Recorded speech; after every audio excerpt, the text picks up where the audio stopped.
Hindi. Michael वास्तव में यह नहीं समझ पाया कि उसके अतीत, उसकी बहन के युद्ध महारानी होने, जो बहुत समय पहले गायब हो गई थी, और फ्रेडरिक के क्षेत्र पर हमले के बारे में उनकी चर्चा माइकल और कालेब के लिए एक सबक में कैसे बदल गई।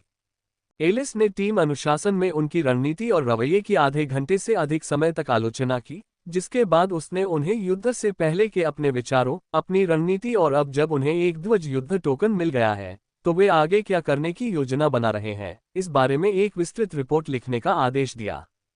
माइकल को लगा कि एलिस ने अपनी आलोचना में कुछ ज्यादा ही कर दिया था, लेकिन वह उसकी मुख्य बात समझ गया था। बेस्ट मिक्स टीम ब्लेजिंग सन टीम का सामना दुश्मनी से करती तो बुरी तरह हार जाती। अगर वे सचमुच दुश्मन होते, एक दूसरे की जान के दुश्मन, तो माइकल की योजना बुरी तरह विफल हो जाती और वे सभी मारे जाते। लेकिन माइकल की योजना इसी बात को ध्यान में रखकर बनाई गई थी। वह जानता था कि किसी को नुकसान पहुंचने से पहले रेफरी हस्तक्षेप करेगा। यही कारण था कि उसने लेजेंडरी आइस स्टाफ के साथ एनहेंसमेंट को संयोजित करने का विकल्प चुना, जबकि लोकाई ने अपनी अधिकांश ऊर्जा का उपयोग बर्निंग फ्यूरी को ओवरक्लॉक करने में किया ताकि कालेब के फ्रोजन नोवा को मजबूत किया जा सके।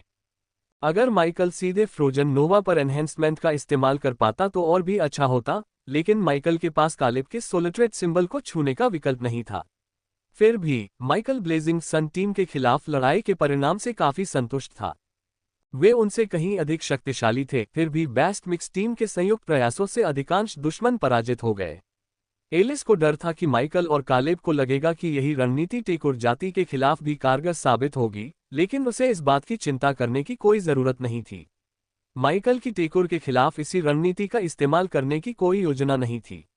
अगर वह ऐसा करता भी, तो वह लेजेंडरी आइस स्टाफ पर एनहेंसमेंट की और परतें लगाता ताकि फ्रोजन नोवा की सीमा में मौजूद सभी टेकोर पल भर में जम जाएं।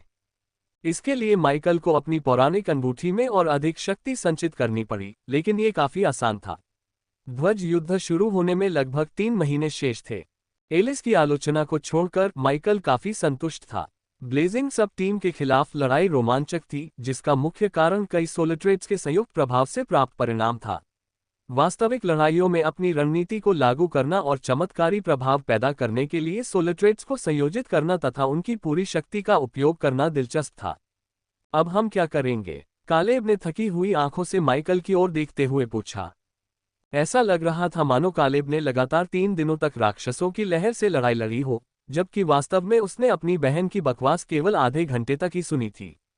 करने के लिए कुछ खास नहीं है। मेखास, थाओ और लोकाई ने कहा कि उन्हें फ्लैग वॉर टोकन नहीं चाहिए।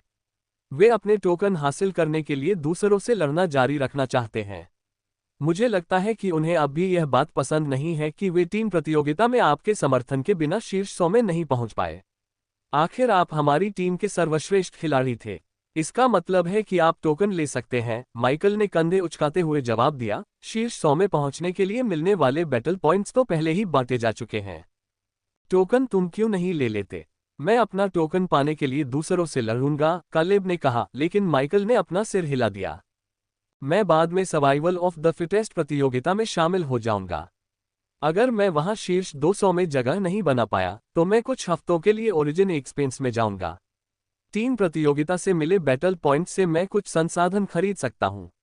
ओरिजिन एक्सपेंस में मुझे अधिक समय मिलेगा, जिससे मैं और मजबूत हो सकूंगा और फिर अपना टोकन प्राप्त कर सकूंगा। टीम प्रतियोगिता में तुम्हारा योगदान सबसे अधिक था, इसलिए तुम इस टोकन के हकदार हो, उसने अपने दोस्त की पीठ थपथपाते हुए कहा। माइकल फ्लैग वॉर टोकन ले सकता था, लेकिन वह कालेब का सिक्का नहीं लेना चाहता था। इसके अलावा वह मन ही मन उम्मीद कर रहा था कि सर्वाइवल ऑफ द फिटेस्ट प्रतियोगिता में वह शीर्ष 200 में न आ पाए, क्योंकि इसका मतलब ये होगा कि उसे ज्यादातर समय ओरिजिन एक्सपेंस से बाहर रहना पड़ेगा। नियमों के अनुसार हर टोकन धारक को चुनौतियों का सामना करने के लिए प्रतिदिन एक बार ओरिजिन एक्सपेंस से बाहर जाना पड़ता था। उनका शेड्यूल टोकन छीनने की कोशिश करने वाले चुनौतीकर्ताओं से भरा रहता था, जिसका मतलब था कि उनके पास ओरिजिन एक्सपेंस में बिताने के लिए कम समय बचता था।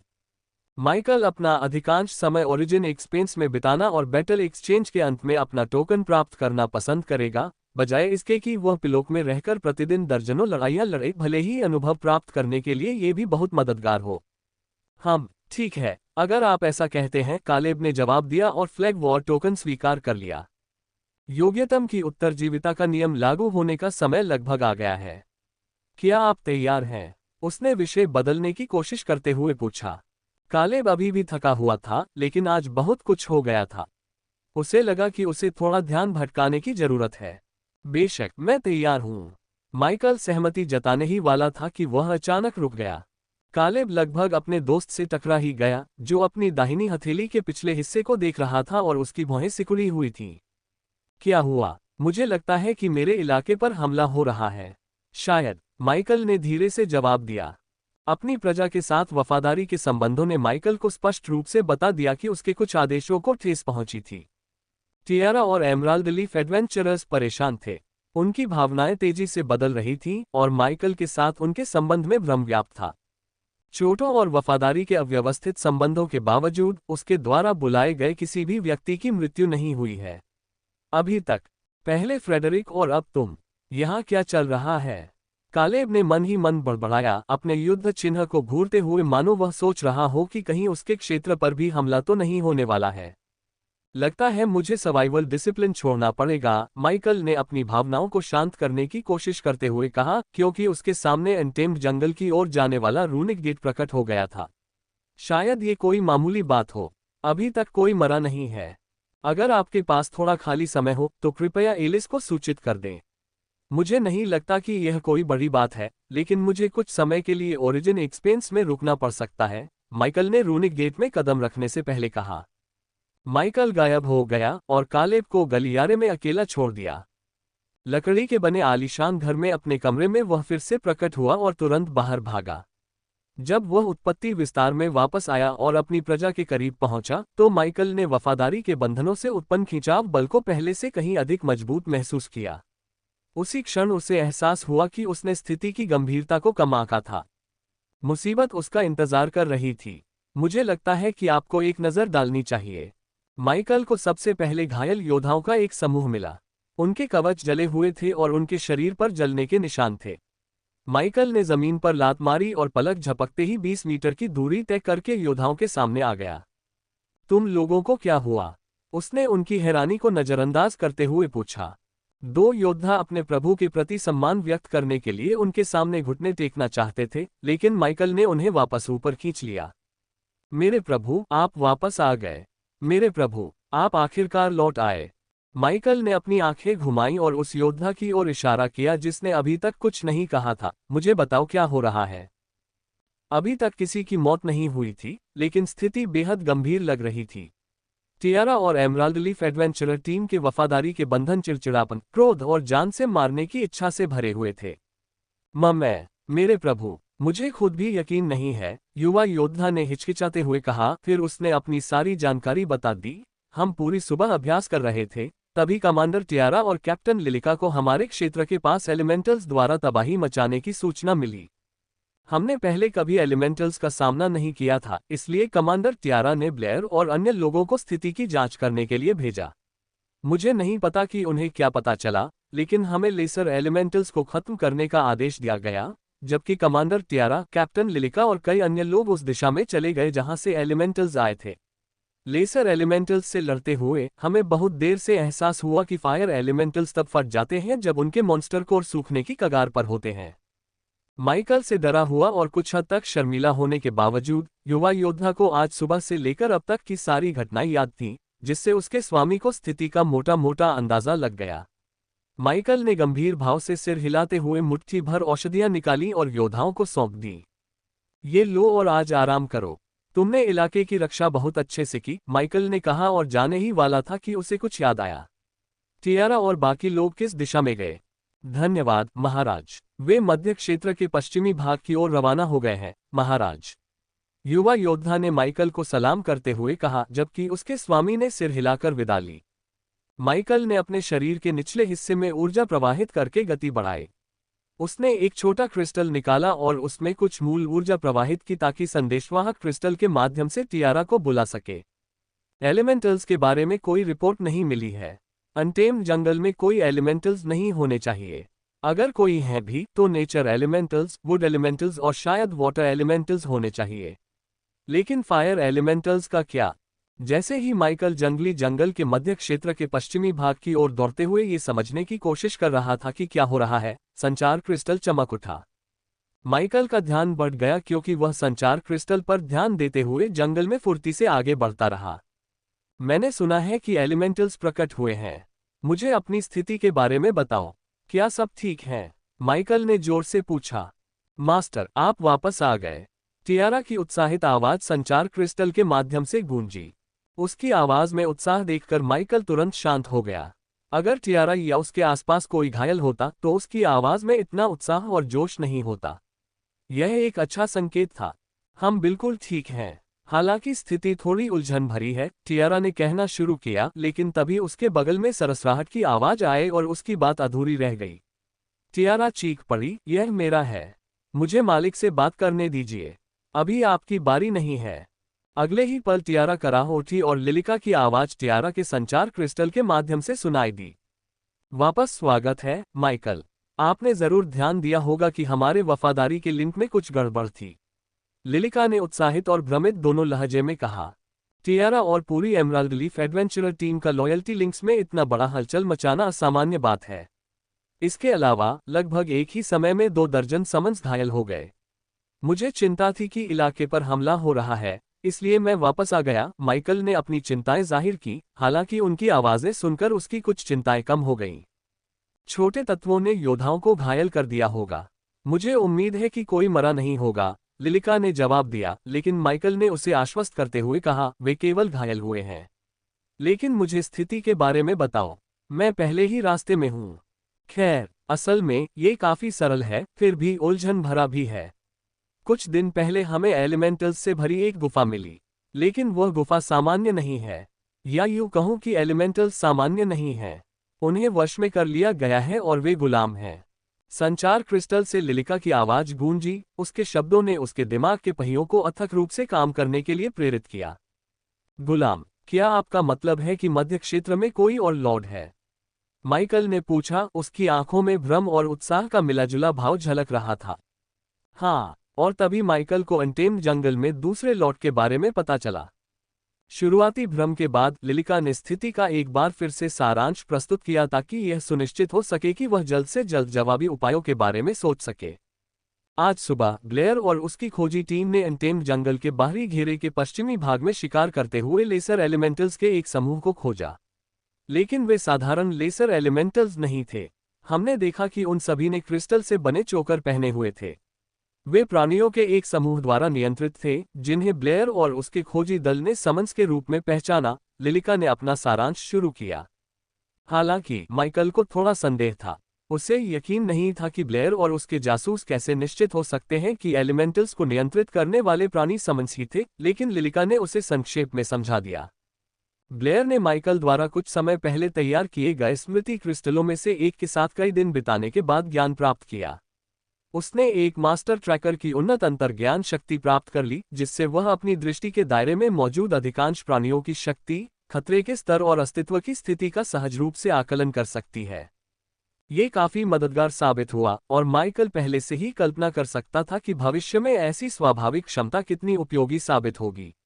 ये और भी बेहतर होगा यदि अधिक स्काउट उससे सीखे ताकि संभावित खतरे का सामना करते समय हर कोई अधिक सहजता से कार्य कर सके। ये समन्स भयानक दानवों और आत्माओं का मिलाजुला रूप लगते हैं। इनका ऊपरी शरीर लगभग इंसानों जैसा है, सिवाय इनके भयानक सिर के। इनका सिर लोमड़ी के सिर जैसा दिखता है, बस बड़ा और बदसूरत है, और इनके माथे से 1 या 2 सींग निकले हुए हैं। वैसे इनका निचला शरीर बादल जैसा दिखता है। ऐसा लगता है कि ये अपने धड़ से एक काली गैस निकालते हैं जिससे ये हवा में उड़ते हैं और इधर उधर घूमते हैं। लिलिका ने समन्स का जितना हो सके विस्तार से वर्णन किया। उसने एक पल सोचा और फिर ध्यान से कहा, ऐसा लगता है कि इनकी पूंछें भी लोमड़ी जैसी हैं। इनका पद जितना ऊंचा होता है, इनकी पूंछें उतनी ही ज्यादा निकली होती हैं। माइकल को पूरा यकीन था कि उसने ऐसी किसी जाति के बारे में पहले कभी नहीं सुना था, लेकिन लिलिका के विस्तृत वर्णन ने उस जाति के बारे में और जानने के लिए उसे काफी जानकारी दे दी। अब बस कुछ ही समय की बात थी जब उसे पता चल जाता कि दूसरा लॉर्ड किस जाति का है और वह जाति कितनी शक्तिशाली है। उन्हें ढूंढने में तुमने अच्छा काम किया, लेकिन अभी मुझे स्थिति के बारे में और बताओ। तुमने मुझे बताया था कि एलिमेंटल्स ने चोकर पहन रखे हैं और समन्स उन्हें नियंत्रित कर रहा है। तुमने जिस गुफा का जिक्र पहले किया था, उसका क्या? क्या तुम दूसरे लॉर्ड के इलाके में हो या पीछे हट सकते हो? मुझे और जानकारी दो, माइकल ने सवालों की बौछार करते हुए आदेश दिया। ब्लेयर और उसकी खोजी टीम लेसर एलिमेंटल्स का सामना करने के बाद पीछे हट गई। वे आसपास के इलाके की छानबीन करने और नाइट्स, वॉरियर्स और सन डैमोस की डेमन मन की यूनिट का नेतृत्व करने के लिए अलग अलग हो गए ताकि उन लेसर एलिमेंटल्स से निपटा जा सके जो हमारे क्षेत्र में आने ही वाले थे। इस बीच टियारा और हम एमराल्ड लीफ एडवेंचरर टीम ने दूसरे लॉर्ड और उसकी शक्तियों के बारे में और अधिक जानने का फैसला किया। इसी तरह हमें दूसरे लॉर्ड के लिए काम करने वाले कुछ अवेकिन मिले, लिलिका ने बताया, लेकिन तुरंत जोड़ा, चिंता मत करो, हमने अवेकिन का शिकार नहीं किया। हमने छिपने का फैसला किया और किसी तरह एक गुफा में पहुंच गए। वही गुफा जिसका मैंने पहले जिक्र किया था। लिलिका ने अभी अपनी सारी बातें पूरी नहीं की थीं, लेकिन इससे पहले कि वन परी मौजूदा हालात के बारे में और जानकारी दे पाती, टियारा ने बहादुरी से वन परी से लड़कर अपना संचार क्रिस्टल वापस ले लिया। टियारा की आवाज दोबारा उसके कानों तक पहुंचने से ठीक पहले संचार क्रिस्टल से दबी हुई चीखें और कराहें सुनाई दी। चिंता मत करो, स्वामी। मैं इन जागृत प्राणियों में से एक का शिकार करके उसे आपके लिए वापस लाऊंगी। क्या मैं उसे मार सकती हूँ या आपको बंधक चाहिए, स्वामी? टियारा ने पूछा। उत्साह से उसकी सांसें तेज हो रही थीं। उसकी उत्तेजना सुनकर माइकल मुस्कुराया। वह कभी कभी भूल जाता था कि टियारा बाघ जाति की है और उसकी जंगली प्रवृत्ति कभी कभी उस पर हावी हो जाती है। यह एक अच्छा बदलाव था और निश्चित रूप से उन परिदृश्यों से कहीं बेहतर था जिनकी उसने कल्पना की थी जब वह पिलोक को छोड़कर ओरिजिन एक्सपेंस की ओर भागा था। अनटेम जंगल में किसी दूसरे लॉर्ड से सामना होना शायद माइकल की उम्मीदों के मुताबिक न हो, लेकिन यह उतना बुरा भी नहीं हो सकता। चूंकि हम दूसरे लॉर्ड के बारे में कुछ नहीं जानते, इसलिए हमें पहले जानकारी जुटानी चाहिए। जागृत लोगों में से किसी एक को जिंदा पकड़ो और बिना किसी का ध्यान खींचे वापस आ जाओ। मैं नहीं चाहता कि कल सुबह कोई सेना हमारे इलाके में घुस आए। माइकल ने ये कहते हुए अपनी बात कई बार दोहराई ताकि टियारा सतर्क और सतर्क रहे। समझो, काम हो गया, स्वामी जी। बस हमारा इंतजार कीजिए। टियारा ने लिलिका की ओर अपना संचार क्रिस्टल वापस फेंकते हुए कहा। उफ, मेरे प्रभु, मुझे यकीन नहीं है कि आपको अभी टियारा पर भरोसा करना चाहिए। शायद आज उसका मूड ठीक नहीं है, लिलिका ने सावधानीपूर्वक और हिचकिचाते हुए कहा। उसने गला साफ किया और बोली, खैर, मैं कहाँ थी? गुफा में तो एलिमेंटल्स भरे पड़े हैं, है ना? गुफा में बहुत सारे एलिमेंटल्स हैं, जिनमें से छोटे एलिमेंटल्स ने क्रिस्टल के चोकर पहने हुए हैं और ताकतवर एलिमेंटल्स को क्रिस्टल की जंजीरों से दीवार से बांध दिया गया है। वे पूरी तरह से बंधे हुए हैं और 1 इंच भी हिल नहीं सकते। आखिरी शब्द कहते ही लिलिका की आवाज बाहर आ गई। उसने दबे स्वर में बताया कि गुफा में कड़ी सुरक्षा के कारण वे गुफा के अंदरूनी हिस्सों में प्रवेश नहीं कर सकते और कुछ गड़बड़ है। यह असामान्य और विचित्र सा लगता है। गुफा में उनका अस्तित्व पहले से ही प्रकृति के नियमों के विरुद्ध है, लेकिन गुफा भी अप्राकृतिक सी लगती है। यहाँ कुछ बहुत गलत हो रहा है। वन कल्पित बौनों के रूप में लिलिका और उनकी टीम प्रकृति के बहुत करीब थीं। वे सभी जंगलों के पेड़ पौधों और जीव जंतुओं से भली भांति परिचित थीं। इसका यह भी अर्थ था कि लिलिका द्वारा वर्णित अपरिचितता और अजीब सी अनुभूति काफी चिंताजनक थी। ज्यादा गहराई में जाने की जरूरत नहीं है, बस घर लौट आओ। मैं ब्लेयर और बाकी लोगों को जंगली जंगल के पश्चिमी बाहरी घेरे और मध्य क्षेत्र के कुछ हिस्सों की छानबीन करने के लिए भेजूंगा ताकि दूसरे लॉर्ड उसके इलाके के आकार और अन्य बातों के बारे में पता चल सके। एक बार जब मुझे लॉर्ड, उसकी जाति और अन्य लॉर्ड्स के प्रति उसके रवैये के बारे में और जानकारी मिल जाएगी, तो हम जवाबी कार्रवाई शुरू कर सकते हैं। अभी के लिए सुनिश्चित करें कि आप सब सुरक्षित वापस आ जाएं। टियारा समेत। हम सुरक्षित लौट आएंगे, लिलिका ने पूरी गंभीरता से कहा। मैं प्रभु के वंश के बारे में नहीं जानती, लेकिन एल्डर्स को शायद पता हो। आप एल्डर से पूछ सकते हैं, वे शायद उसकी मदद करेंगे। माइकल ने अचेतन रूप से सिर हिलाया। वह समय समय पर वनकल्पित बौनों के एक बुजुर्ग से पुरानी भाषाओं और अपने तथा वनकल्पित बौनों की जनजाति के बीच भविष्य के व्यापारिक अवसरों के बारे में बात करता रहता था। बातचीत काफी सुखद रही थी। यही कारण था कि माइकल ने अपने युद्ध प्रतीक से एक और संचार क्रिस्टल निकाला। उसने लिलिका से बात खत्म की और अभी अभी प्राप्त किए गए गहरे नीले क्रिस्टल में ऊर्जा प्रवाहित की।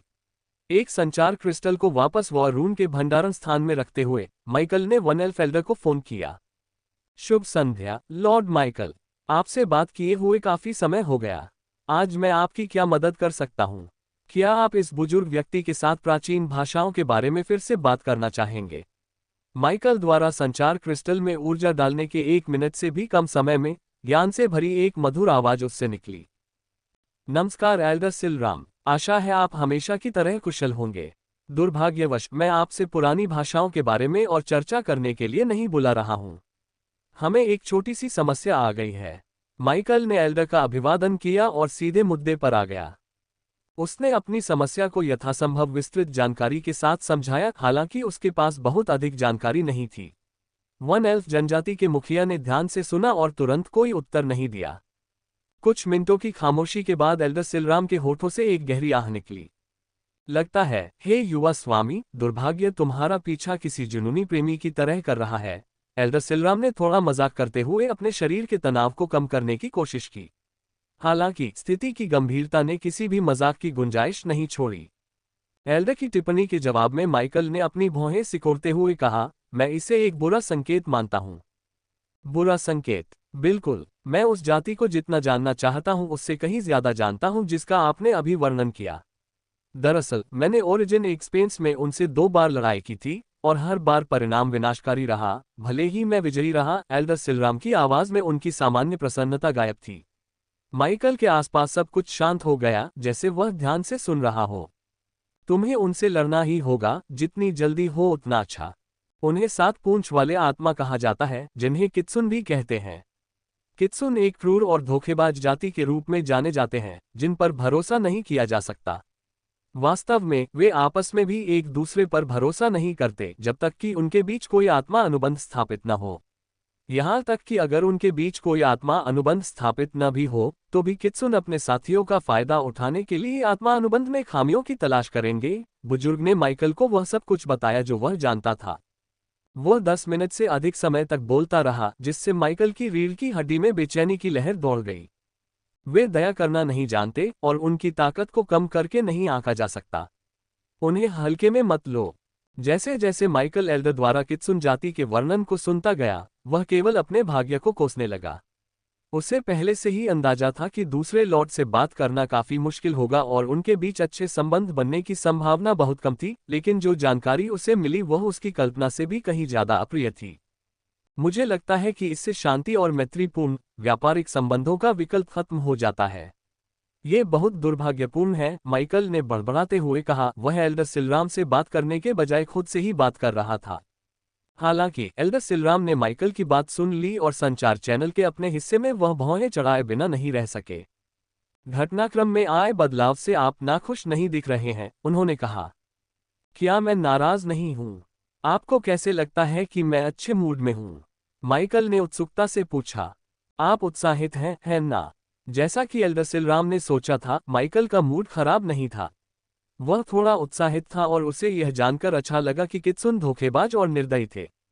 एल्डर सिलराम के ज्ञान के कारण माइकल बिना किसी संकोच के कित्सुन से लड़ सकता था। आगे कोई प्रश्न पूछने की आवश्यकता नहीं थी। शांति और व्यापारिक संभावनाओं को ध्यान में रखते हुए कित्सुन से संपर्क करने के बारे में तो सोचना भी नहीं था। फिर भी माइकल ने टियारा और उस जागृत व्यक्ति का इंतजार करने का फैसला किया जिसे उसने जिंदा पकड़ने का वादा किया था। कार्रवाई करने से पहले अधिक जानकारी का इंतजार करना बुरा नहीं था। वह घर लौट आया और लकड़ी के महल में टियारा और वन कल्पित बॉनो का इंतजार करने लगा। उसी समय उसने ब्लेयर और कई खोजी दल के साथ मिलकर कुछ मिशनों का पुनर्वितरण किया। अब वे अनछुए जंगल के पश्चिमी भाग पर ध्यान केंद्रित करेंगे। उनका मुख्य लक्ष्य बाहरी घेरा और मध्य क्षेत्र होगा। शायद मुझे पूर्वी हिस्से में भी कुछ जासूस भेजने चाहिए। शायद वहां भी मेरे लिए कुछ आश्चर्यजनक चीजें इंतजार कर रही हो। माइकल ने जंगली जंगल के बाहरी घेरे और मध्य क्षेत्र के पूर्वी हिस्से में एक छोटी जासूस टीम को भेजने से पहले सोचा। क्योंकि अविभाजित जंगल बहुत विशाल था, इसलिए दक्षिणी भाग पर नियंत्रण पाना पहले से ही मुश्किल था। माइकल का ध्यान दक्षिणी बाहरी घेरे पर केंद्रित था, क्योंकि यह ज़ेंटिका साम्राज्य की सीमा से लगता था, जिसके कारण वह पश्चिमी क्षेत्र में कित्सुन लॉर्ड से नहीं मिल पाया। अगर कित्सुन लॉर्ड उसे पहले ही ढूंढ लेता तो शायद अब तक माइकल पर हमला कर चुका होता। लेकिन फिर भी माइकल को यह भी पक्का नहीं पता था कि कित्सुन लॉर्ड ने उसे अब तक ढूंढ लिया है या नहीं, या फिर वह अभी भी उसके अस्तित्व से अनजान है। आखिरकार उसके योद्धाओं और शूरवीरों से लड़ने वाले सभी छोटे तत्व और सम्मन मारे जा चुके थे। ब्लेयर और अन्य लोगों ने कहा कि वहां न तो कोई संचार क्रिस्टल थे, न ही विशेष संकेत और न ही कोई जासूस। निष्कर्ष पर पहुंचने से पहले टियारा का इंतजार कर लेते हैं। माइकल ने दैनिक रिपोर्ट पढ़ते हुए खुद से कहा, मैंने कितनी सारी चीजें मिस कर दी, और अब जब मुझे पता चल गया है तो मेरे पास उन पर ध्यान देने का समय भी नहीं है। कितना निराशाजनक है। माइकल ने दैनिक रिपोर्टों को पूरा करते हुए तेजी से नजरें घुमाते हुए बुदबुदाया। ओरिजिन एक्सपेंस से बाहर रहकर अपनी ताकत बढ़ाने और बरसेरकस और वॉरलॉक सैंटोस को जानने के दौरान कई दिलचस्प घटनाएं घटी। दुर्भाग्यवश उसे अपने क्षेत्र में हो रही घटनाओं पर ध्यान देने से पहले कित्सुन लॉर्ड से निपटना था। वह अपनी ही भलाई के लिए जरूरत से ज्यादा व्यस्त था, जो एक ही समय में मनोरंजक और निराशाजनक दोनों था। माइकल ने पिछले कुछ दिनों से लंबित दैनिक रिपोर्टों को पढ़ना समाप्त ही किया था कि टियारा अपने शिकार के साथ वापस आ गई। वह बेहोश कित्सुन था, जिसका ऊपरी शरीर मजबूत था और उसके दाहिने हाथ के पिछले हिस्से पर एक बड़ा युद्ध चिन्ह बना हुआ था। तुमने मिड टियर 2 अवेकेंड को पकड़ लिया। बहुत बढ़िया। माइकल ने टियारा का स्वागत करने के लिए लकड़ी के हवेली से निकलते हुए उसकी प्रशंसा की। बिखरे बालों और गंदे कपड़ों के अलावा टियारा को कोई चोट नहीं आई थी। उसने मुस्कुराते हुए अपने सफेद दांत दिखाए और बेहोश शरीर को माइकल के सामने फेंक दिया। ये तो बस एक छोटा सा फायदा है। मैंने उसे बड़ी आसानी से पकड़ लिया। उसे उम्मीद ही नहीं थी कि कोई उसके पीछे आ जाएगा। उसने शेखी बघारी। माइकल नीचे झुका और बेहोश कित्सुन के माथे पर अपनी हथेली रखी। उसने अपनी आंखें बंद की और माइंड रीडर का उपयोग करके कित्सुन की यादें पढ़ीं। अचानक जैसे ही माइकल कित्सुन की मानसिक सुरक्षा को भेद पाया, उसके सिर में तेज दर्द फैल गया। ऐसा लगा जैसे बिजली का झटका उसके सिर में तबाही मचा रहा हो, जिससे वह किसी भी चीज पर ध्यान केंद्रित करने में असमर्थ हो गया। वह कित्सुन की यादों को उस तरह से नहीं पढ़ सकता था। क्या मुझे एक्सट्रैक्शन का इस्तेमाल करना चाहिए? नहीं, मेमोरी ऑर्ब्स में माइंड रीडर जितनी यादें नहीं होती, माइकल ने बुदबुदाते हुए कहा। जब तक लक्ष्य बेहोश रहता था, माइंड रीडर का उपयोग करके लक्ष्य के मन में गहराई से छिपी यादों को पढ़ा जा सकता था। माइंड रीडर का उपयोग करके अवचेतन विचारों, यहां तक कि सपनों को भी पढ़ा जा सकता था, कम से कम सैद्धांतिक रूप से। माइकल ने कित्सुन की मानसिक आक्रमणों के विरुद्ध प्राकृतिक मानसिक रक्षा प्रणाली को भेदने के प्रयास में एक्सट्रैक्शन का उपयोग करना शुरू किया। इसके बाद उसने एक बार फिर माइंड रीडर का प्रयोग किया। इस बार वह बिना किसी पीड़ा के कित्सुन के कुछ विचारों को पढ़ सका। दुर्भाग्यवश माइंड रीडर इतना उन्नत नहीं था कि लक्ष्य के बेहोश रहते हुए उसके मन की हर बात पढ़ सके। तो फिर मैं तुम्हें थोड़ा अपग्रेड कर दूंगा, उसने धीरे से कहा और उन 16 स्टार फ्रैगमेंट्स को एक्सेस किया जो धैर्यपूर्वक उपयोग होने की प्रतीक्षा कर रहे थे। मुझे लगता है कि आपको इस पर एक नज़र डालनी चाहिए। माइकल के पास कुल 816 16 स्टार फ्रैगमेंट थे और माइंड रीडर एक स्टार सोलर ट्रेड था। सामान्य परिस्थितियों में इसे 4 स्टार में अपग्रेड करने के लिए 250 16 स्टार फ्रैगमेंट की भी आवश्यकता नहीं होती थी। दुर्भाग्य से mind reader sphere of light के सबसे बाहरी क्षेत्र में स्थित था। माइंड रीडर को अगले स्तर पर ले जाने की लागत इसकी वर्तमान क्षमता से 2.5 गुना अधिक थी। भारी कीमत चुकाने के बावजूद माइकल ने अपने अंतर्ज्ञान का पालन करने का फैसला किया। उसने माइंड रीडर को 4 स्टार सोलर ट्रेड में अपग्रेड करने के लिए 606 16 स्टार फ्रैगमेंट खर्च किए। हालांकि उसने मन ही मन इस महंगे अपग्रेड को कोसा, लेकिन माइंड रीडर का दोबारा इस्तेमाल करते समय माइकल बाहर से शांत रहा।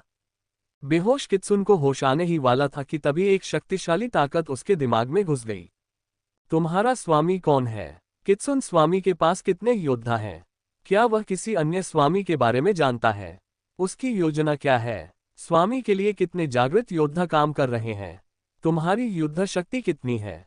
मुझे यथासंभव अधिक से अधिक जानकारी प्रदान करो। एक अदम्य आवाज कित्सुन के कानों में गूंज उठी, एक के बाद एक प्रश्न। कित्सुन दर्द से कराह उठा और उसका पूरा शरीर सहज रूप से पीछे हटने की कोशिश करने लगा। उसके दिमाग ने हर तरह की ताकत के आक्रमण को रोकने और नियंत्रित करने की कोशिश की। हालांकि दिमाग के पूरी तरह से शांत होने से पहले ही माइकल के एक्सट्रैक्शन ने उसके द्वारा बनाए गए हर छोटे मोटे प्रतिरोध को ध्वस्त कर दिया। कित्सुन ने माइकल के सवालों के जवाबों के बारे में अवचेतन रूप से सोचना शुरू कर दिया। ये स्वाभाविक ही था। वह सवालों के जवाब नहीं देना चाहता था, लेकिन फिर भी सहज रूप से पूछे गए हर सवाल के बारे में सोचने लगा। माइकल ने ठीक यही चाहा था। उसने माइंड रीडर का उपयोग करके कित्सुन के मन को पढ़ लिया, हर जानकारी को उसके दिमाग में अंकित कर लिया और साथ ही उससे और भी प्रश्न पूछता रहा। कित्सुन विरोध भी नहीं कर सका, क्योंकि जैसे ही उसने अपना मानसिक बचाव उठाया, वह टूट गया। लगभग पूरा 1 घंटा बीतने के बाद माइकल ने कित्सुन को छोड़ा, जो बेसुध होकर जमीन पर गिर पड़ा। माइकल को यकीन नहीं था कि कित्सुन मरा है या नहीं, लेकिन इस समय उसे इसकी कोई परवाह नहीं थी। एक क्रूर दरिंदा जो मासूम बच्चियों और बच्चों को दर्द पहुंचाने में आनंद लेता था, उसे जिंदा रहने का कोई हक नहीं था। इसलिए माइकल ने अचेतन रूप से एक ची तलवार प्रकट की, जिसने बेजान कित्सुन के सिर को भेद दिया और उस क्रूर दरिंदे का तुरंत खात्मा कर दिया। माइकल के शरीर में ऊर्जा का प्रवाह हुआ और उसने एक्सट्रैक्शन का उपयोग करके कुछ दर्जन सोलर स्टार फ्रैगमेंट, एक टियर 2 आर्टिफैक्ट, कित्सुन के भंडारण स्थान में रखी कुछ और वस्तुएं और एक मेमोरी ऑर्ब को बाहर निकाला। माइकल ने घृणा से स्मृति पिंड को घूरते हुए उसे कुचल दिया। उसने मन पढ़ने की शक्ति से इतना कुछ देख लिया था कि उसे पता था कि स्मृति पिंड उसे क्या दिखाएगा, और यह जानने के लिए काफी था कि उसे कित्सुन लॉर्ड को जल्द से जल्द खत्म करना होगा। कित्सुन की यादों और विचारों को पढ़ते समय माइकल को जो सबसे महत्वपूर्ण तथ्य पता चला वह यह था कि एल्डर सिलराम की जानकारी सही थी। कित्सुन लॉर्ड और उसके सभी अधीनस्थ कमीने और नीच लोग थे। टियारा द्वारा पकड़ा गया कित्सुन लॉर्ड के लिए काम करने वाले सबसे पुराने जागृत लोगों में से एक था, लेकिन वह सबसे शक्तिशाली नहीं था, जिसकी भरपाई वह मासूम बच्चों को यातना देकर करता था। उसे इस बात की भी परवाह नहीं थी कि बच्चे दूसरी जातियों के हैं या कित्सुन ही हैं। माइकल जैसे जैसे और विचार पढ़ता गया और यादें देखता गया, उसकी घृणा बढ़ती गई। अपने सामने पड़े मृत कित्सुन जैसे एक क्रूर, निर्दयी व्यक्ति के विचारों को पढ़ना बिल्कुल भी सुखद नहीं था। किसी भी तरह से कित्सुन के पास कोई वास्तविक शक्ति नहीं थी, भले ही वह कित्सुन स्वामी के लिए एक दशक से काम कर रहा था। कित्सुन की यादों और विचारों के अनुसार स्वामी ने उसे धोखा दिया था और उससे एक सख्त आत्मिक अनुबंध पर हस्ताक्षर करवा लिए थे, जो उसे कित्सुन स्वामी को छोड़ने या उसके साथ विश्वासघात करने से रोकता था। आत्मा अनुबंध निष्ठा के बंधन का अधिक बाध्यकारी रूप था। दो पक्षों के बीच आत्मा अनुबंध स्थापित करना महंगा था और इसका उपयोग आमतौर पर दो पक्षों के बीच महत्वपूर्ण व्यापारिक सौदों के लिए किया जाता था, न कि निष्ठा के बंधन को मजबूत करने के लिए ताकि स्वामी के अधीनस्थ उन्हें धोखा न दें। हालांकि कित्सुन लॉर्ड ने ठीक यही किया। उनके अधीन काम करने वाले सभी जागृत लोग वफादारी के बंधन के अलावा एक आत्मा अनुबंध के अधीन थे। इसी तरह कित्सुन लॉर्ड ने यह सुनिश्चित किया कि 10 साल पहले एंटेम जंगल में लॉर्ड बनने के बाद भी कोई उन्हें धोखा न दे। कित्सुन अनछुए जंगल का एक काफी बूढ़ा सरदार था। हालांकि कित्सुन की यादों के अनुसार वह अनछुए जंगल के बाहर अपने क्षेत्र का विस्तार करने पर ध्यान केंद्रित कर रहा था, क्योंकि भीतरी इलाका उसके और उसकी प्रजा के लिए बहुत खतरनाक था। इसके अलावा कित्सुन को अनछुए जंगल के पश्चिमी किनारे से सटा हुआ सवाना क्षेत्र अधिक पसंद था। अनछुए जंगल वह जगह थी जिससे उसे सबसे ज्यादा नफरत थी। तो अब वो अनटेम जंगल में अपना इलाका बढ़ाना चाहता है, तो वो हमसे लड़ना चाहता है। मैं समझ गया, माइकल ने बुदबुदाते हुए कहा। उसके होठों के कोने ऊपर की ओर मुड़ गए। उसे चुनौतीपूर्ण लड़ाई से कोई आपत्ति नहीं थी। एक लॉर्ड और कई अवेकेंड को हराने से वह थोड़े ही समय में बहुत शक्तिशाली हो जाता। टियारा और उसके क्षेत्र में मौजूद अन्य अवेकेंड को भी इन लड़ाइयों से बहुत लाभ होता, ठीक वैसे ही जैसे उसके योद्धाओं को, जो हर दुश्मन को मारने पर अनुभव और ऊर्जा प्राप्त करते। लेकिन सबसे संतोषजनक बात कित्सुन लॉर्ड जैसे उपद्रवी जीव से छुटकारा पाना होगा। ओरिजिन एक्सपेंस में एक दशक तक जीवित रहना अब तक संभव हो सकता था। अब समय आ गया था कि कित्सुन लॉर्ड को अपने ही किए का फल मिले। माइकल मृत कित्सुन की यादों और विचारों को आत्मसात कर पाया। तब तक ब्लेयर और पहली स्काउटिंग टीम वापस आ चुकी थी। मेरे स्वामी, हम आपके द्वारा मांगी गई जानकारी लेकर वापस आ गए हैं, ब्लेयर ने बताया। पिछले कुछ घंटों से अनछुए जंगल में दौड़ने के कारण उसकी सांसें अभी भी फूल रही थीं। ब्लेयर और पहली टोही टीम ने माइकल के क्षेत्र और कित्सुन लॉर्ड के क्षेत्र के बीच के इलाके की छानबीन की ताकि जानकारी जुटाई जा सके और यह सुनिश्चित किया जा सके कि कित्सुन लॉर्ड अचानक हमला न कर सके।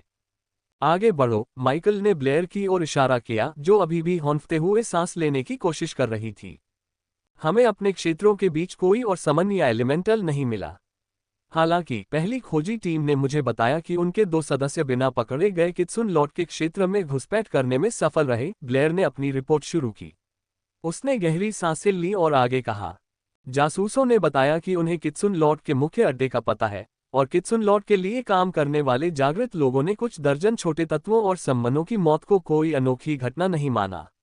या तो उन्हें हमारे अस्तित्व के बारे में जानकारी नहीं है और वे सोचते हैं कि राक्षसों के एक समूह ने उन्हें मार डाला है, या वे हमें इतना खतरनाक नहीं मानते कि हमारे खिलाफ कार्रवाई करें। 15 मिनट बाद ब्लेयर ने अपनी रिपोर्ट पूरी की।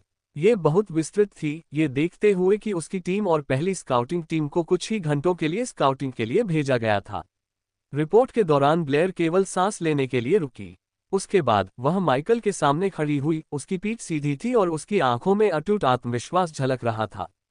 बहुत बढ़िया, अब आपकी टीम और पहली स्काउट टीम आराम कर सकते हैं। आपकी टीम और पहली स्काउट टीम के सभी सदस्य अपने साहस और चतुराई के लिए प्रशंसा के पात्र हैं। अतिरिक्त ऊर्जावर्धक गोली और शरीर को मजबूत करने वाली गोली मांगने में संकोच न करें। आप लोग इसके हकदार हैं। माइकल ने स्काउट्स की जमकर प्रशंसा की। उसने उन्हें भरपूर इनाम दिया, जिससे माइकल के आसपास मौजूद लोगों के चेहरों पर हैरानी, उत्साह और अविश्वास का भाव झलकने लगा। यहां तक कि टियारा और फॉरेस्ट एल्विन अवेकेंड भी माइकल की उदारता देखकर थोड़े अचंभित थे। उसने जो गोलियां इतनी आसानी से बांटी, वे महंगी थीं और उनकी मांग बहुत अधिक थी। यहां तक कि माइकल के पास भी अपने लिए पर्याप्त बॉडी स्ट्रेंथनिंग पिल्स और एनर्जी नरिशिंग पिल्स नहीं थीं। माइकल ने अपने आसपास के लोगों की प्रतिक्रियाओं को अनसुना कर दिया। इसके बजाय उसका मन किसी और ही बात में खो गया। ब्लेयर की रिपोर्ट ने इस बात की पुष्टि की कि मृत कित्सुन की यादें और विचार सही थे। माइकल को थोड़ी चिंता थी कि कहीं यादें और विचार ब्रेन वॉशिंग के जरिए गढ़े न गए हों, या मृत कित्सुन और कित्सुन लॉर्ड के बीच हुए आत्मा अनुबंध का कोई दुष्प्रभाव न हो। हालांकि ऐसा प्रतीत नहीं हुआ। इस प्रकार माइकल मृत कित्सुन द्वारा दी गई जानकारी की सत्यता की पुष्टि कर सका। भले ही कित्सुन लॉर्ड का क्षेत्र शुरू में अनछुए जंगल में ही प्रकट हुआ हो, लेकिन क्षेत्र का विस्तार करने के बाद उन्होंने अपना मुख्यालय सवाना में क्यों नहीं स्थानांतरित किया? उनके लिए अपने क्षेत्र में कई बस्तियां बसाना बेहतर क्यों नहीं था? अगर उन्हें वाकई अनछुए जंगल का वातावरण नापसंद था, तो उन्हें स्थानांतरित हो जाना चाहिए था। ऐसा नहीं है कि उनका क्षेत्र छोटा है। माइकल को मृत कित्सुन से मिली जानकारी के अनुसार कित्सुन लॉर्ड के पूरे क्षेत्र में कई बस्तियां फैली हुई थीं। हालांकि अनटेम्ड जंगल में केवल एक ही बड़ा मुख्यालय था। मुख्यालय में ही समनिंग गेट और लकड़ी का महल स्थित था। ये वह स्थान भी था जहां सबसे कड़ी सुरक्षा थी और साथ ही साथ एलिमेंटल्स से भरी गुफा भी यही थी। मुख्यालय और एलिमेंटल गुफा की सर्वोत्तम सुरक्षा के बावजूद कित्सुन लॉर्ड ने सवाना में स्थित अपने क्षेत्र की भी पूरी तरह से रक्षा की। यह क्षेत्र भी अच्छी तरह से सुरक्षित था। उसके लोगों को समान रूप से विभाजित किया गया था ताकि कोई अन्य लॉर्ड आसानी से उसकी बस्तियों पर हमला न कर सके। मृत कित्सुन ने माइकल को सवाना में कित्सुन लॉर्ड द्वारा स्थापित विभिन्न रक्षा उपायों के बारे में बताया, जिनमें हजारों जाल और विशेष राक्षस फार्म शामिल थे, जहां खून के प्यासे राक्षसों को पाला जाता था, जिन्हें शिकार के लिए छोड़े जाने के बाद कित्सुन जाति के सदस्यों को छोड़कर बाकी सभी को नुकसान पहुंचाने के लिए प्रशिक्षित किया जाता था। पहले तो माइकल को लगा कि उसे तुरंत अपनी सेना इकट्ठा करके कित्सुन लॉर्ड पर हड़बड़ी में हमला करना चाहिए, लेकिन ऐसा नहीं था। मृत कित्सुन की यादों और विचारों के अनुसार कित्सुन लॉर्ड को अनटेम्ड जंगल के एक लॉर्ड माइकल और जेंटिका साम्राज्य के बीच के विवाद की जानकारी थी। हालांकि कित्सुन लॉर्ड ने इसमें दखल देना उचित नहीं समझा। कित्सुन लॉर्ड ने माइकल के क्षेत्र की जांच करने के लिए जासूस भेजने की जहमत तक नहीं उठाई, यहां तक कि तब भी नहीं जब माइकल जंगल अभियान के 50,000 सदस्यों के खिलाफ विजयी होकर उभरा।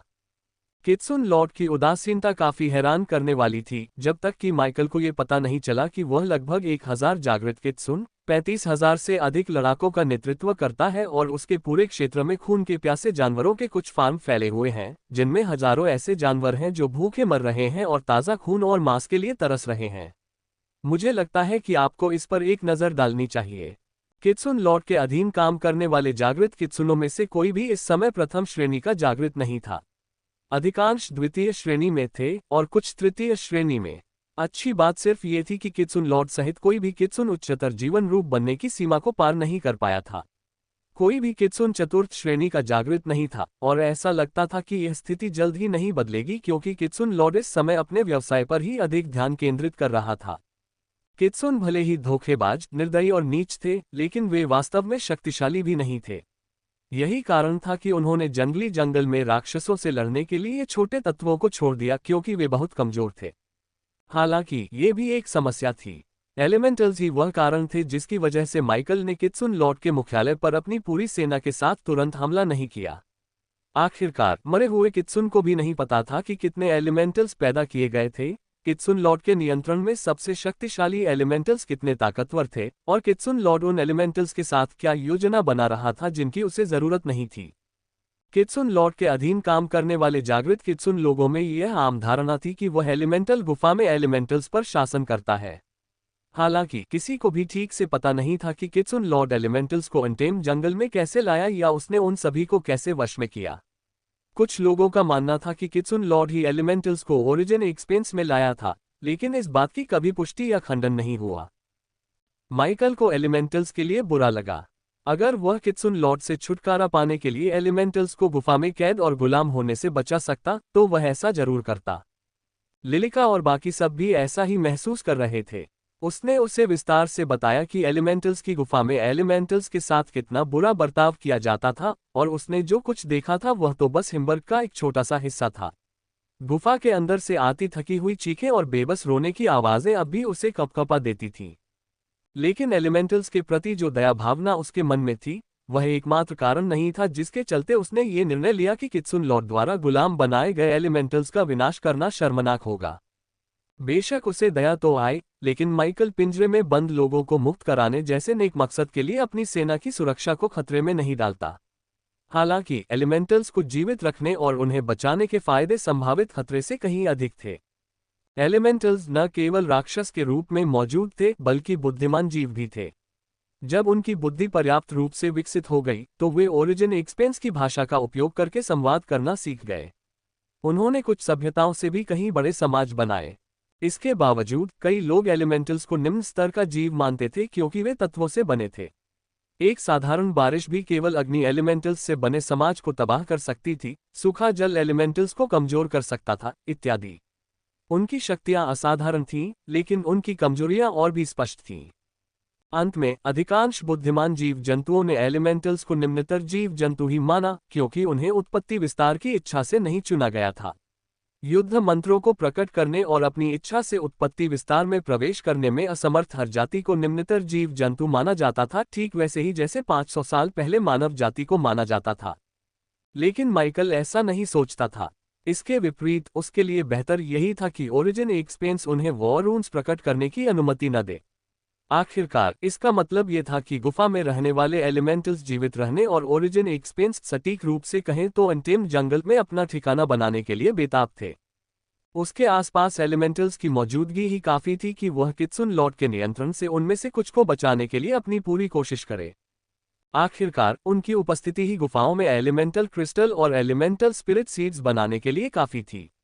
ये दोनों ही एलिमेंटल्स के लिए आम उत्पाद थे और माइकल और उसके क्षेत्र के लिए विशेष रूप से उपयोगी और मूल्यवान थे, क्योंकि एलिमेंटल स्पिरिट सीड्स के पके उत्पादों से कई औषधियां बनाई जा सकती थीं।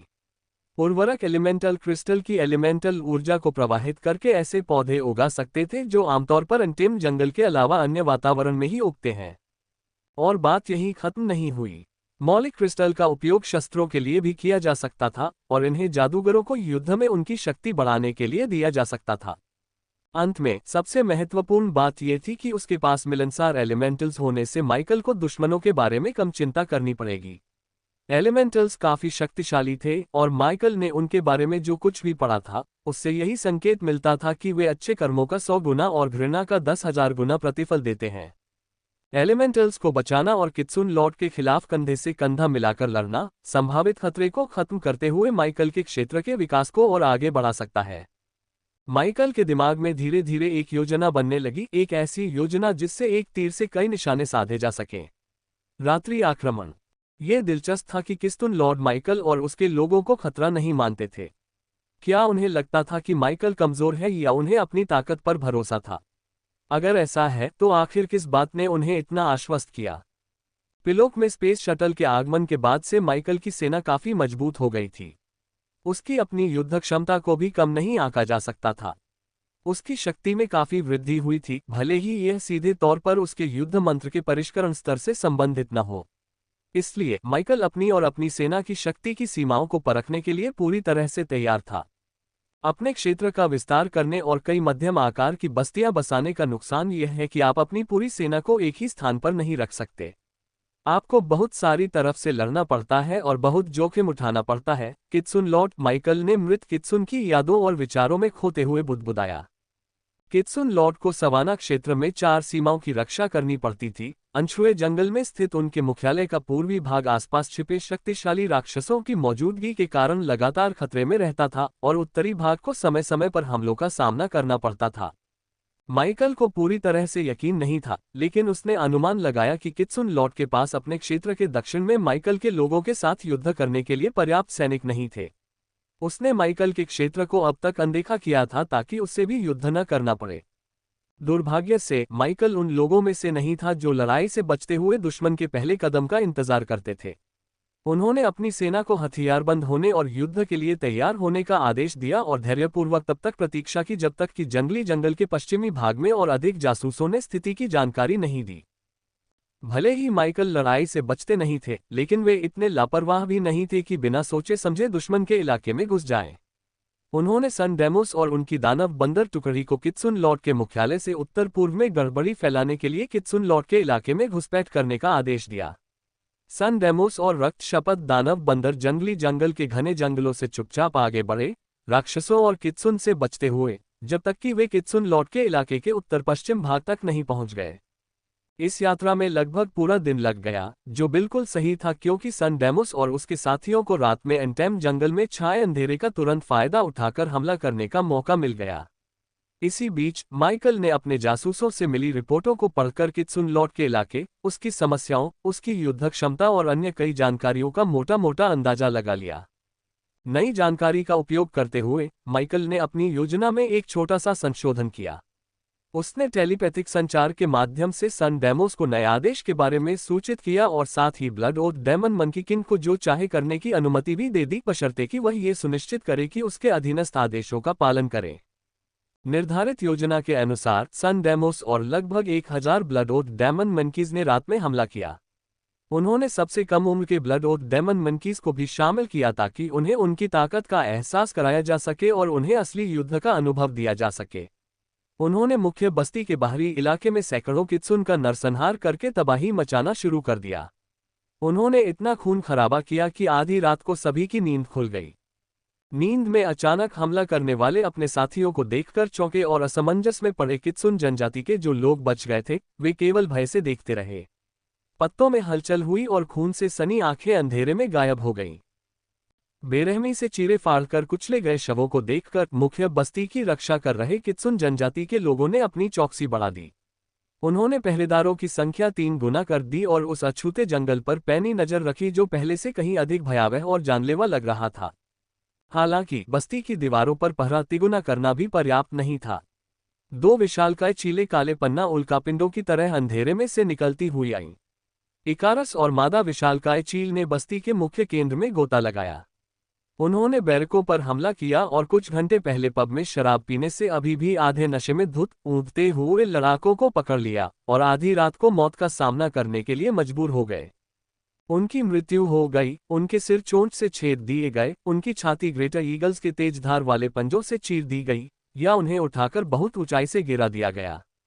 लेकिन ये तो बस शुरुआत थी। एक पल में ही हवा में एक सुनहरी चमक कौंधी और अगले ही पल 12 टन से अधिक वजन का एक भारी बख्तरबंद हाथी अचानक कहीं से प्रकट हो गया, मानो वह छोटी सी सुनहरी चमक भारी बख्तरबंद हाथी से बदल गई हो। अचानक प्रकट हुए भारी कवचधारी हाथी के पीछे भयावह अंधेरे वाले जंगली जंगल से एक बार फिर सुनहरी रोशनी चमक उठी। ये तेजी से चमकी और फिर उसकी जगह चांदी जैसे बालों वाली एक अलौकिक सुंदरता ने ले ली। सुनहरी रोशनी से सिल्वर फैंग टाइगरफोल की एक सुंदरी निकली जिसकी आंखें उत्साह से चमक रही थीं। जैसे ही उसने अपनी सिल्वेरियन टाइगर सोल ट्रेट को सक्रिय किया, उसकी आंखों में रक्तपिपासा और तीव्र हो गई। आधी रात के सन्नाटे में टियारा का शरीर धीरे धीरे रूपांतरित होने लगा।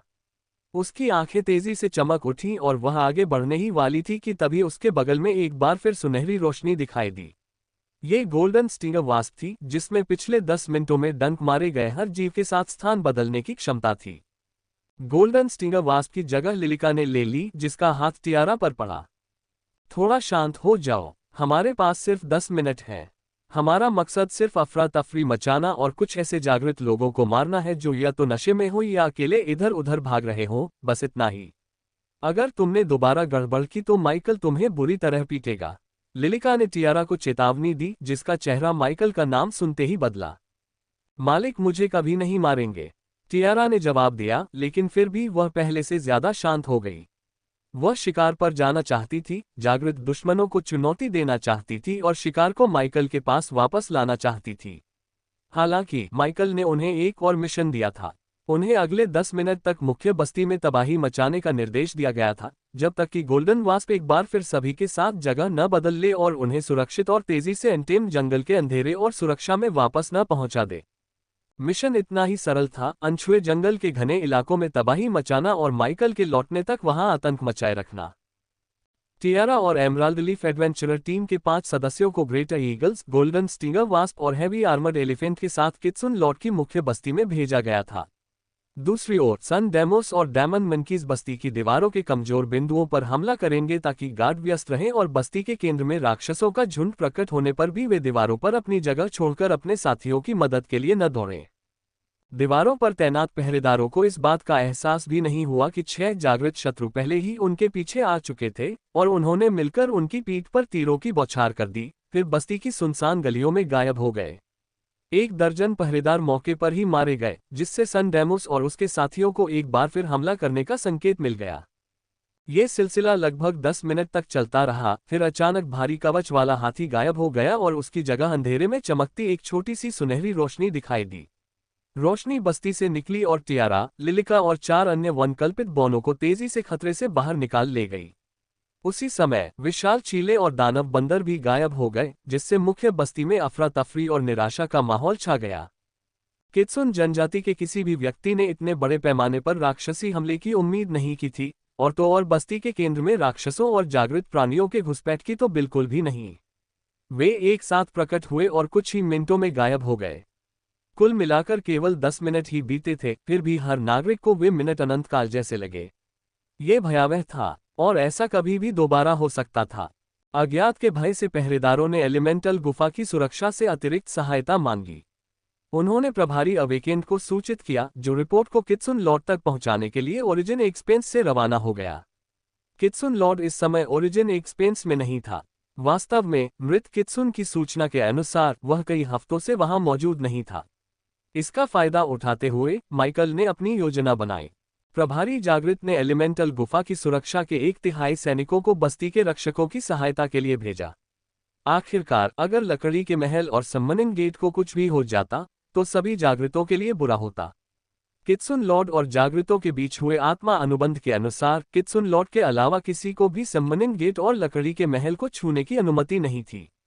इसलिए जागृतों को डर था कि आक्रमणकारी सम्मनिंग गेट पर हमला करेंगे और अपनी सेना को बस्ती की ओर बढ़ाएंगे, और माइकल भी यही चाहता था। गोल्डन स्टिंगर वास्प का उपयोग करके वह भारी बख्तरबंद हाथी को सीधे लकड़ी के महल में टेलीपोर्ट कर सकता था। हालांकि वह नहीं चाहता था कि 1000 जागृत लोगों को उनके आत्मा अनुबंध के उल्लंघन के बारे में एक साथ पता चले।